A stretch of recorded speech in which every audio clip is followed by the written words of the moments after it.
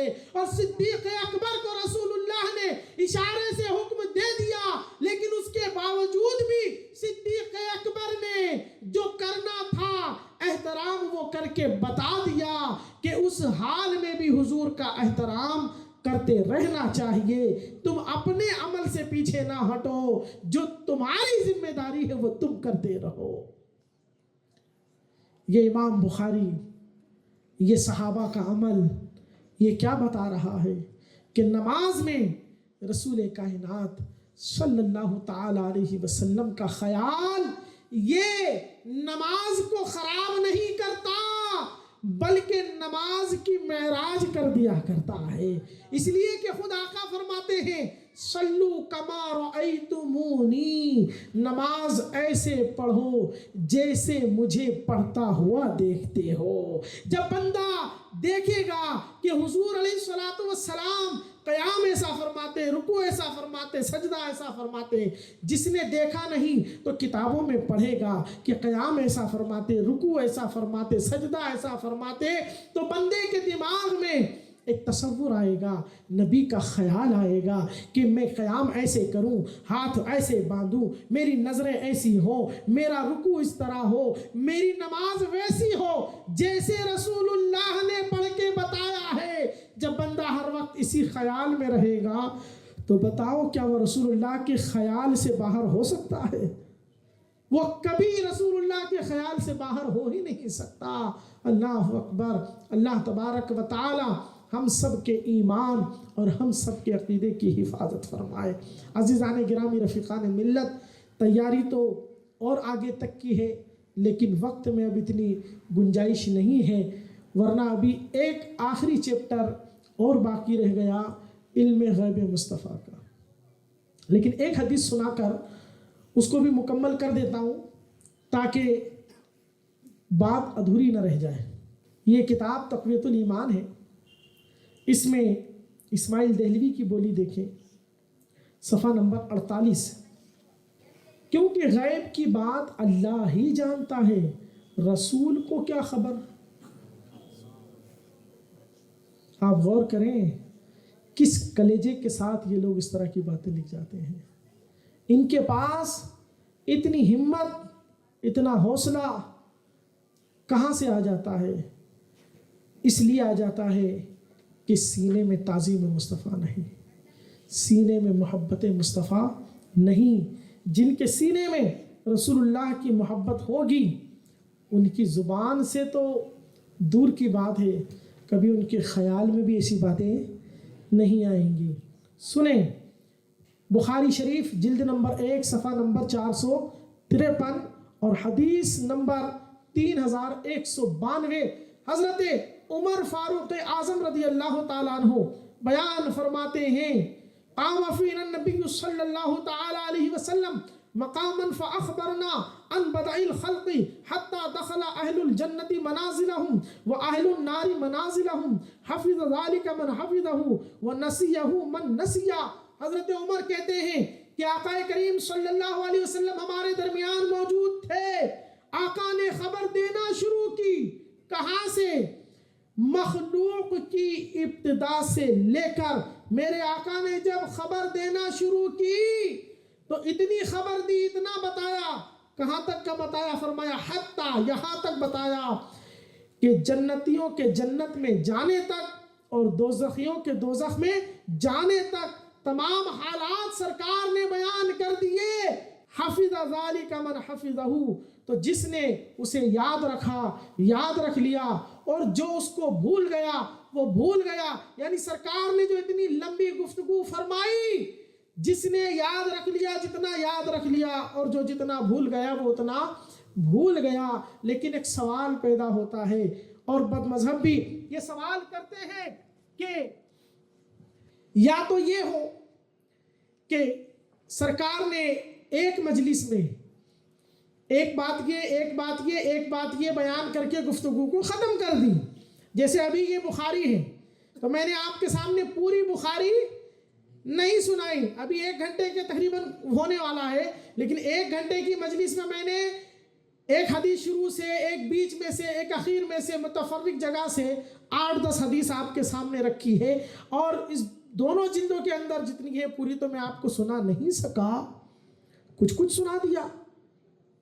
سوال یہ ہوتا ہے کہ آقا علیہ الصلوۃ والسلام نے ایک مجلس میں دنیا کی ابتدا سے لے کر جنتیوں کے جنت میں جانے تک، دوزخیوں کے دوزخ میں جانے تک کے تمام احوال کیسے بیان کر دیے؟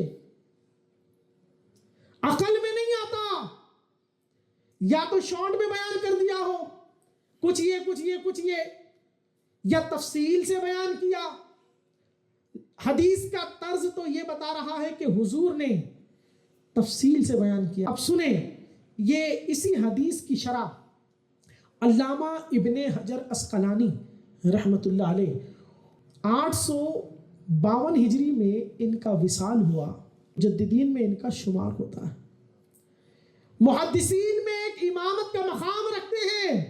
جس حدیث کو یہ کہہ دے کہ ہاں یہ حدیث صحیح ہے، صحیح سند کے ساتھ آئی ہے، تو ائمہ دین ان پر اعتماد کرتے ہیں کہ ہاں انہوں نے فرمایا ہے، اس کا مطلب اس کی سند میں مضبوطی ہے۔ حضرت امام ابن حجر عسقلانی وہ عظیم شخصیت ہے جو خود اپنے اندر اپنی ذات میں ایک سند کی حیثیت رکھتے ہیں۔ وہ امام ابن حجر عسقلانی اس حدیث کی شرح میں بیان فرماتے ہیں، وَدَلَّ ذَلِكَ عَلَىٰ أَنَّهُ أَخْبَرَ فِي الْمَجْلِسِ الْوَاحِدِ بِجَمِيعِ أَحْوَالِ الْمَخْلُوقَاتِ۔ ابن حجر لکھتے ہیں یہ حدیث بتا رہی ہے کہ حضور نے ایک مجلس میں تمام مخلوق کے سارے حالات بیان کر دیے، ابتدا سے لے کر انتہا تک، فنا ہونے تک، واپس اٹھائے جانے تک، اخبار عن المبدأ والمعاش والمعاد، کہ سرکار کا یہ خبر دینا، یہ ابتدا اور انسان کا دنیاوی زندگی میں گزارنا، یہ معاش کا زمانہ، وہ معاد یعنی واپس اٹھایا جانا، سب کو شامل ہے۔ یہ ایک مجلس میں جو تمام چیز سنا دی، یہ عقل میں آتا نہیں۔ کیسے عقل میں آ جائے کہ ایک مجلس میں اتنے لاکھوں ہزاروں سال کی بات کیسے بیان کی جا سکتی ہے؟ تو کہتے ہیں یہ مجلس واحد میں سنا دینا من خوارق العادت امر عظیم، کہ یہ حضور کے معجزات میں سے ایک عظیم معجزہ ہے، اور معجزہ کہتے ہی اس کو ہے جو عقل میں نہ آ سکے، جو عقل میں ہی آ جائے پھر وہ کہاں معجزہ رہا۔ معجزہ کہتے ہی اس کو ہے کہ جس کے آگے عقل گھٹنا ٹیک دے، جس کے آگے فکر دم توڑ دے، وہی معجزہ ہوتا ہے۔ جس کے آگے عقل عاجز ہو جائے وہی معجزہ کہلاتا ہے۔ تو ایک مجلس میں حضور کا دنیا کی ابتدا سے لے کر انتہا تک، جنتیوں کے جنت میں جانے اور دوزخیوں کے دوزخ میں جانے تک کے تمام حالات کا بیان کر دینا، یہ حضور کا معجزہ ہے۔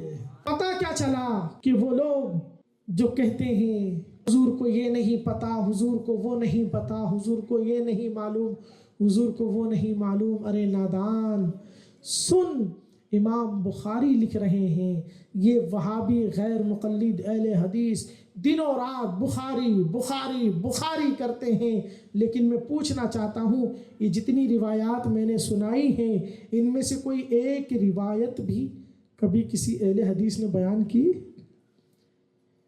کسی اہل حدیث نے سنائی؟ کسی وہابی نجدی دیوبندی نے سنائی؟ نہیں سنائی۔ یہ حدیثوں کا نام تو لیں گے لیکن یاد رکھو یہ کبھی تمہیں وہ حدیثیں، وہ روایات نہیں سنا سکتے جن حدیثوں میں حضور کا اختیار ہو، جن حدیثوں میں حضور کی شفاعت کے تذکرے ہو، جن حدیثوں میں حضور کے اختیارات کی باتیں ہوں۔ یہ مقدر اللہ نے صرف اہل سنت کا بنایا ہے کہ اہل سنت جیتے اور مرتے ہی اسی لیے ہیں کہ یا رسول اللہ آپ کی عظمت اور آپ کی عزت کے جتنے بھی چرچے کتب احادیث میں ہو یا قرآن کی آیات میں ہو، ہر جگہ اسے پڑھ پڑھ کر سنائیں گے، ہر جگہ اسے لوگوں تک پہنچائیں گے۔ خاک ہو جائے عدو جل کر مگر ہم تو رضا، دم میں جب تک دم ہے ذکر ان کا سناتے جائیں گے۔ یہ اللہ رب العالمین کا احسان ہے کہ اللہ تعالیٰ نے ہمیں حضور سے محبت کرنے والا بنایا ہے، اور ہم رسول کائنات صلی اللہ تعالیٰ علیہ وسلم کے لیے جتنے اختیارات اور جتنی صفات مانتے ہیں وہ اپنے خیالات، اپنی فکر سے نہیں، یا کسی کے کوئی کہانی سنا دینے سے نہیں، یا محض کسی مولوی کے کہنے پر نہیں، بلکہ رسول اللہ کے وہ تمام فضائل قرآن و احادیث میں موجود ہیں۔ امت میں 1400 سال سے اس طرح سے رائج ہے کہ جس طرح پھول میں خوشبو ہوتی ہے کہ پھول سے خوشبو جدا نہیں کی جا سکتی، ویسے ہی ایمان والوں سے رسول اللہ کے فضائل و مناقب جدا نہیں کیے جا سکتے، اور جس کے دل سے حضور کے فضائل و مناقب ہٹ گئے، جدا ہو گئے، پھر وہ مسلمان اور مومن نہیں رہ سکتا۔ ایک مومن کے ایمان کی جان حضور کی عظمت، حضور کی رفعت، حضور کی شان ہے، یہ سینے میں ہے تو ایمان ہے۔ اللہ تبارک و تعالی ہم سب کو کہنے سننے سے زیادہ عمل کی توفیق عطا فرمائے۔ دوران گفتگو کچھ لغزش یا خطا ہو گئی ہو، یا عبارت کے پڑھنے میں کچھ تقدم یا تأخر یا اعراب میں غلطی ہو گئی ہو تو اللہ تبارک و تعالی اپنے حبیب کے صدقے معاف فرمائے۔ استغفر اللہ ربی من کل ذنب و اتوب الیہ۔